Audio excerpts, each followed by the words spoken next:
여러분 안녕하십니까? 광주와 전남 지역의 신규 확진자 수가 급격하게 늘고 있습니다. 그제 4,200명대를 기록한 데 이어서 어제도 오후 6시까지 3,600명 넘게 확진됐는데요. 정부가 진료 체계를 개편한 지 일주일이 지난 현재 확진자의 90% 이상이 재택 치료 중입니다. 보도에 최혜진 기자입니다. 코로나19 재택치료 의료기관 인근 약국입니다. 오토바이 배달기사가 해열제와 소염제 등 처방약을 받아 확진자의 거주지로 출발합니다. 의료진이 전화로 확진자를 진료한 뒤 약국에 처방전을 보내면 약을 제조해서 전달하는 겁니다. 킥으로 원하시면은 이제 저희가 킥 불러가지고 배달해 드리고요. 가까운 곳은 저희가 점심시간이나 퇴근 후에 직접 전달하기도 하고요. 코로나19 재택치료 체계가 개편된 지 일주일. 광주의 경우 확진자의 97%가 이처럼 재택치료를 받으면서 동네 병의원과 약국 업무가 폭증하고 있습니다. 대면 진료와 주사 처방이 가능한 광주의 단기 외래진료센터 한 곳은 당일 예약도 어려운 상황입니다. 전남은 의료기관 집단 감염 여파로 고령층 확진자가 계속 늘고 있습니다. 나주의 한 요양병원에서는 한 병동에서만 지금까지 100여 명이 감염됐습니다.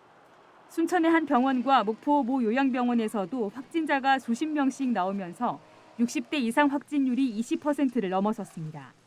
전남도는 지금 추세로는 하루 확진자 수가 5,000명 이상 증가할 수 있다고 예상하고 있습니다. 지금 정점이 아니고 앞으로 저희가 예측했지만은 이제 2,000명 가까이 나왔고 3,000명 또 많게는 5,000명까지 나올 수도 있겠다. 이런 가운데 전라남도는 아동병원이 없는 농어촌 지역의 만 18세 이하 확진자 재택치료를 위해 권역별 소아청소년과 병원 3곳을 전화 상담과 처방 의료기관으로 지정했습니다. KBS 뉴스 최진입니다. 제20대 대선 공식 선거운동 이틀째인 어제 국민의힘 윤석열 후보가 광주를 찾아 민주당의 일당 독점 체제로는 지역 발전을 이뤄낼 수 없다면서 지지를 호소했습니다. 또한 이른바 적폐 수사 발언으로 불거진 보복 정치 논란에 대해서는 엉터리 프레임이라며 여권을 겨냥했습니다. 보도에 이성각 기자입니다. 지난 주말 전남을 방문하고 나흘 만에 광주를 다시 찾은 국민의힘 윤석열 후보. 윤 후보는 자신에겐 지역주의라는 것 자체가 없다며 이번 대선 호남에서 민주당 독점 정치를 깨야 한다고 주장했습니다. 수십 년에 걸친 이 지역의 민주당 독점 정치가 광주와 전남을 발전시켰습니까? 못했습니까? 여러분 다 알고 계시지 않습니까? 또 민생 확립을 위해 부패 척결은 반드시 필요하다며 대통령이 되면 측근 등 누구를 막론하고 단호하게 처벌할 것이라고 강조했습니다. 또 적폐 수사 발언으로 시작된 정치보복 논란과 관련해 정치보복 프레임으로 만들어 국민을 현혹한다며 민주당을 겨냥해 목소리를 높였습니다. 저 윤석열 그런 보복 같은 거 생각해 본 적도 없고 하지도 않을 것이니까 그런 엉터리 프레임으로 우리 위대한 국민 현혹하지 마십시오.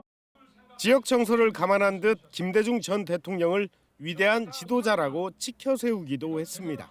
윤 후보는 5.18 정신 계승과 자율주행차 선도도시, 인공지능과 데이터 산업 중심 첨단 과학도시 건설 등 지역 발전 공약을 반드시 실천하겠다고 다짐했습니다.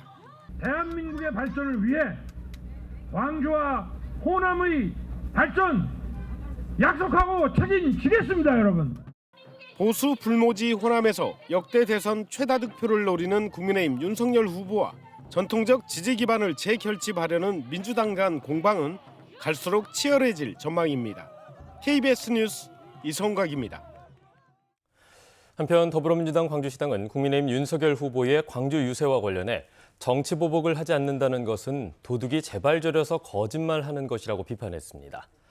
광주시당은 성명에서 아무런 근거 없이 문재인 정부를 적폐로 몰아간 이유가 무엇이냐며 이번 대선은 검찰 국가와 민주국가 간의 승부가 될 것이라고 밝혔습니다.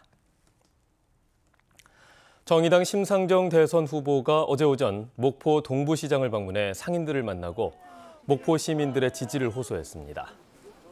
심 후보는 이 자리에서 여야 양대 정당의 후보들이 말 바꾸기를 일삼고 있으며 민주당도 촛불 정신을 버리고 기득권 정당으로 퇴행했다고 비판하고 자신을 지지해달라고 말했습니다. 경도 해양관광단지 진입도로 개설공사 예산안이 여수시의회에서 삭감됐다가 복원되길 반복한 끝에 결국 부결됐습니다. 시민사회단체를 중심으로 생활형 숙박시설의 사업 포기를 요구하는 목소리도 여전한데요. 이런 가운데 사업을 주관하는 광양만권 경제자유구역청은 착공이 가능하다고 밝혀서 논란이 되고 있습니다. 김호 기자입니다. 여수 경도 진입도로 예산안 71억 7,800만 원의 처리 여부는 이번 여수시의회 임시회 최대 관심사였습니다.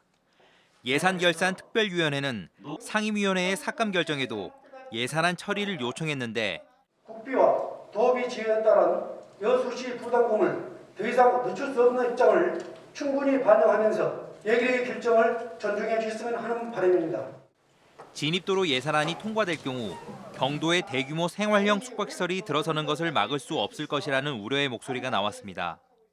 공공재인 아름다운 여수의 경관 훼손 및 사유와 과도한 지역 숙박업계와의 경쟁 심화, 주변 교통체증 유발 및 지역 내 부동산 가격 상승 및 투기 우려 등 추경 예산안 처리 필요성을 두고 의원들 사이에서 격론이 벌어졌고 고성이 오가기도 했습니다. 예결위에서 통과했던 추경 예산안에 대한 본회의 표결 결과는 재석 의원 26명에 찬성 13명, 반대 6명, 기권 7명, 한 표 차이로 과반이 안 돼 결국 부결됐습니다. 시민단체는 미래에셋이 당초 계획에 없던 생활형 숙박시설을 추진하면서 논란과 갈등이 시작됐다며 숙박시설 계획 철회를 요구하고 있습니다. 미래에셋은 여수 시민과의 약속을 저버리고 부동산 투기형인 생활형 숙박시설을 추진하고 있습니다. 막대한 개발 이익을 민간 업체가 가져가는 것을 끝까지 막아내기 위해서. 이런 가운데 광양만권 경제자유구역청은 2년 전부터 올해까지 확보한 국비와 도비 등 사업비로 이르면 5월쯤 착공하는 데 당장 비용 문제는 없다고 밝혀 또 다른 파장이 예상됩니다. KBS 뉴스 김호입니다. 김양식장인 만호 해역의 업권을 놓고 진도 어민들과 분쟁 중인 해남 어민들이 전라남도에 중재를 요구했습니다. 소송전이 이어지면서 서로의 갈등이 깊어진 만큼 전라남도의 역할이 그 어느 때보다 중요해졌습니다. 박지성 기자의 보도입니다.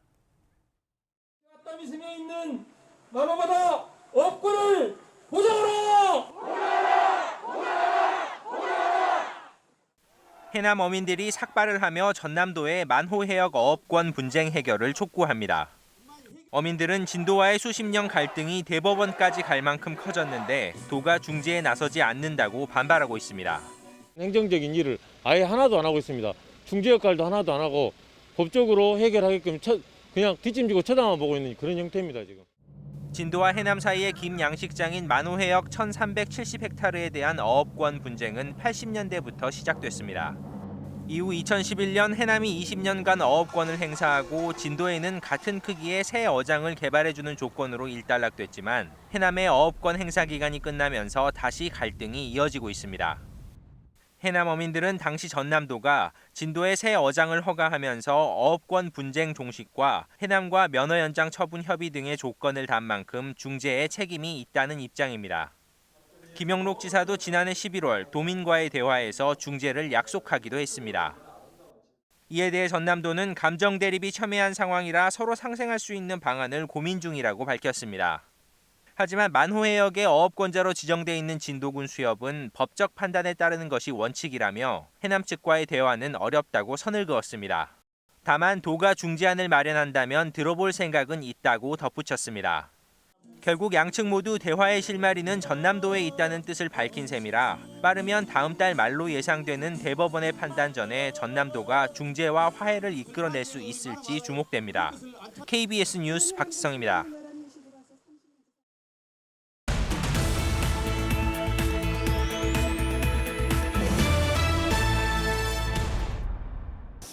여수시가 음식점 입식 테이블 교체를 지원합니다.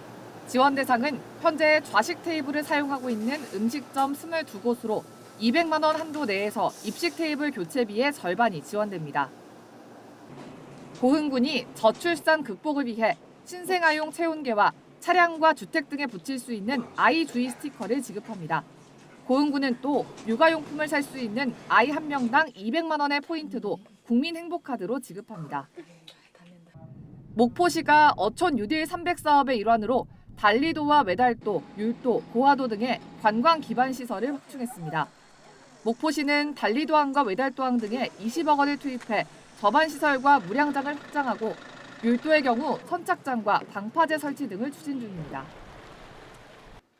광주 광산구와 장성군이 지역 농산물 소비 활성화와 도농 교류를 위한 업무 협약을 했습니다.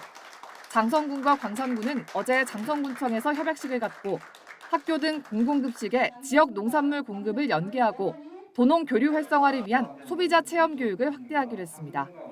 지금까지 단신 브리핑이었습니다. 광주지법 순천지원 형사 5단독은 고교 현장 실습생 사망 사고의 업체 대표인 47살 황모 씨에게 징역 5년을 선고했습니다. 재판부는 황 씨가 자신의 잘못을 인정하고는 있지만 유족에게 용서받지 못한 점 등을 고려해 이같이 선고했다고 밝혔습니다. 요트 업체 대표인 황 씨는 지난해 10월 현장 실습을 나온 19살 고등학생 홍모 군에게 위험한 잠수 작업을 지시해 숨지게 한 혐의로 재판에 넘겨졌습니다. 광주 민간공원 특례사업 우선협상 대상자 선정에 부당하게 개입한 혐의로 기소된 광주시청 전 현직 공무원 4명 가운데 3명이 무죄를 선고받았습니다. 광주지방법원 형사 4단독 박상현 부장판사는 공무상 비밀 누설과 직권남용 등의 혐의로 기소된 정종재 전 부시장과 윤영열 감사위원장 등 3명에 대해 무죄를 선고했습니다.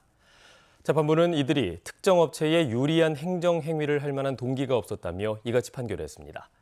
광주시 공무원 4명은 2018년 광주 민간공원 우선협상 대상자를 변경하는 과정에 부당하게 관여한 혐의로 기소됐습니다.